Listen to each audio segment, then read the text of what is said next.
दिल्लीत संसदेचं हिवाळी अधिवेशन सुरू आहे। या अधिवेशन काळात अदानी समूहावरील आरोपांची जेपीसी चौकशी करण्याच्या मागणीसाठी संसदेत आणि संसदेबाहेर इंडिया आघाडीने रान उठवलेलं असताना राज्यसभेत एक धक्कादायक घटना घडली। काँग्रेसचे राज्यसभेतील खासदार अभिषेक मनू सिंघवी यांच्या बाकाखाली 500च्या नोटांचे बंडल सापडल्याने सभागृहात मोठा गदारोळ झाला। संसदीय कामकाज संपल्यानंतर सभागृहाच्या तपासणीत आसन क्रमांक 222 वरून एक नोटांचं बंडल सापडलं आहे, अशी माहिती राज्यसभेचे सभापती जगदीप धनखड यांनी स्वतः दिली। आता हे नोटांचं बंडल सभागृहात कुणी आणलं याची अधिकृत माहिती समोर आली नसली तरी जिथे हे बंडल सापडलं ते आसन काँग्रेसचे राज्यसभा खासदार अभिषेक मनू सिंघवी यांना देण्यात आलं आहे। त्यामुळे हे नोटांचं बंडल सिंघवी यांनी सभागृहात आणल्याचा आरोप सत्ताधारी पक्षाकडून केला जातोय। यावर काँग्रेसकडून आणि सिंघवी यांच्याकडून नेमकं काय स्पष्टीकरण देण्यात आलंय, राज्यसभेमध्ये नेमकं काय घडलं हे आपण या व्हिडिओतून जाणून घेणार आहोत। नमस्कार, मी Madhuri Kumkar, for the people news मध्ये आपलं स्वागत। व्हिडिओला सुरुवात करण्यापूर्वी चॅनलला सबस्क्राइब, लाईक व फॉलो करा। राज्यसभेची कार्यवाही सुरू झाल्यानंतर सभापती जगदीप धनखड यांनी सदनामध्ये नोटांचे बंडल सापडल्याची माहिती दिली।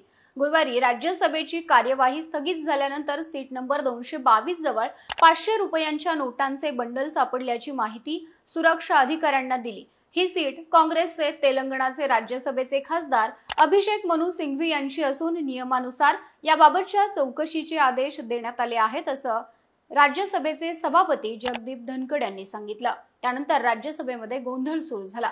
काँग्रेसचे राष्ट्रीय अध्यक्ष मल्लिकार्जुन खरगे आक्रमक झाले आणि जोपर्यंत चौकशी सुरू आहे आणि स्पष्ट होत नाही याबाबत तोपर्यंत सभापतींनी अभिषेक मनू सिंघवी यांचं नाव घेण्याची आवश्यकता नव्हती, अशी कामे करून देशाला बदनाम केलं जातंय, तुम्ही एखाद्याचं नाव किंवा त्याच्या बाकाबाबत असे बोलू शकता, असे सवाल खरगेंनी सभापतींना केला। यानंतर सत्ताधाऱ्यांनीही गोंधळ घालायला सुरुवात केली। संसदीय कामकाज मंत्री किरेन रिजिजू यांनी म्हटलं की नियमित प्रोटोकॉलनुसार सुरक्षा पथकानं सभागृहाचं कामकाज संपल्यानंतर सर्व तपासणी केली। त्या प्रक्रियेदरम्यान नोटांची बंडल सापडली। आपण डिजिटल इंडियाकडे जात असताना सभागृहात नोटांचे बंडल घेऊन जाणे योग्य आहे का? आम्ही घरामध्ये नोटांचे बंडल ठेवत नाही। मी अध्यक्षांच्या निरीक्षणाशी पूर्णपणे सहमत आहे। या प्रकरणाची गंभीर चौकशी झाली पाहिजे, असं म्हटलं। दरम्यान भाजपाचे राष्ट्रीय अध्यक्ष जे.पी. नड्डा यांनी ही घटना अत्यंत गंभीर असल्याचं म्हटलं। हा सभागृहाच्या प्रतिष्ठेवर हल्ला असल्याचंही ते म्हणाले। राज्यसभेत हा सगळा गोंधळ झाल्यानंतर यावर काँग्रेस खासदार अभिषेक मनू सिंघवी यांनी स्वतः स्पष्टीकरण दिलं। त्यांनी सगळे आरोप फेटाळून लावलेत। सदनामध्ये सापडलेले पैसे आपले नसून आपण केवळ 500 रुपयांची नोट घेऊन सभागृहात गेल्याचं त्यांनी सांगितलं। त्यांनी ट्विट करत ही माहिती दिली असून गुरुवारचा सगळा घटनाक्रमही ट्विट करून सांगितलाय। राज्यसभेत आढळलेल्या नोटांच्या बंडलाबाबत सिंघवी यांनी म्हटलं, मी केवळ 500 रुपयांची नोट घेऊन राज्यसभेत गेलो। मी गुरुवारी दुपारी 12:57 सभागृहात गेलो। 1 वाजता सभागृहातून बाहेर पडलो। त्यानंतर दुपारी 1:30 वाजेपर्यंत खासदार अयोध्या रामी रेड्डी यांच्या समवेत संसदेच्या कॅन्टीनमध्ये बसलो। त्यानंतर मी संसदेतून बाहेर पडलो। मी केवळ 3 मिनिटं सभागृहात उपस्थित होतो, असं स्पष्टीकरण खासदार सिंघवी यांनी दिलंय।